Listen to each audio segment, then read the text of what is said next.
Жаңа үй, жаңа өмір. Сағат 9 болыпты ғой, несіне ерте тұрып алдым. Ұйықтап, ұйқымды қандырып бірақ тұрайын.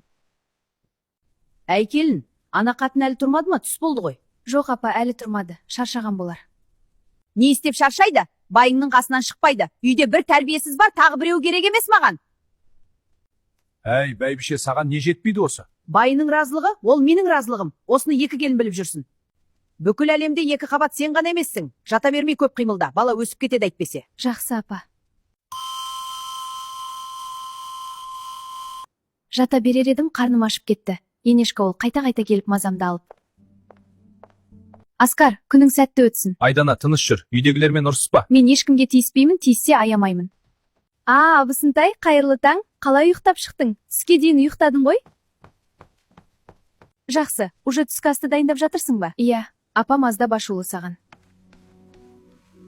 Неге ашулы? Мен не істеп қойыппын ол кемпірге? Бұл үйде келін деген ерте тұрып сиыр сауып. Жоқ, бұл маған байланысты емес. Қалай саған байланысты емес? Бұл үйдің келіндері мына біз ғой? Ата-ене соншалықты кәрі емес қой, қатты жүгіріп керек емес. Мен сізбен келіспеймін. Келіспесең ол сенің шаруаң. Әй келін, неге сағат 5-те тұрып сиыр саумадың? Сен тұрамын дегенше түс болды ғой. Шай неге бермедің?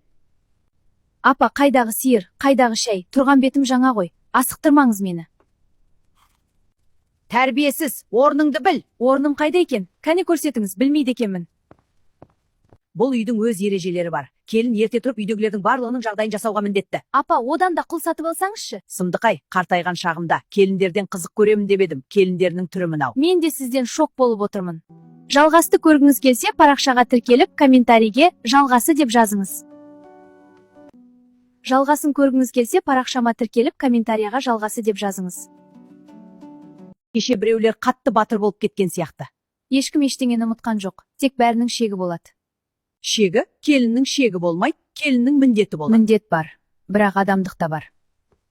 Ал сен неге үндемейсің? Сен де соның сөзін дұрыс деп тұрсың ба? Мен тек үйде тыныштық болғанын қалаймын. Тыныштық керек болса, келін өз орнын білуі керек. Орнын білу бәріне қатысты, тек келіндерге емес.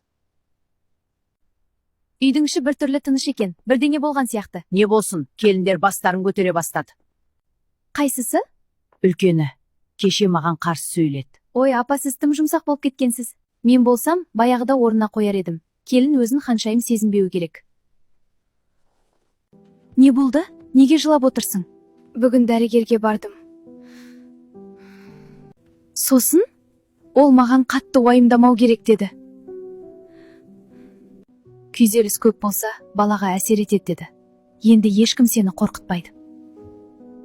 Бір қызық әңгіме естідім. Не әңгіме ол? Үлкен келіннің анасы бай әйел адам дейді. Бай? Иә, бизнесі бар. Қалада бірнеше үйі бар дейді. Онда ол қыз неге біздің үйде тұрып жүрді? Сен соңғы күндері өзгеріп кеттің. Бірдеңе болды ма?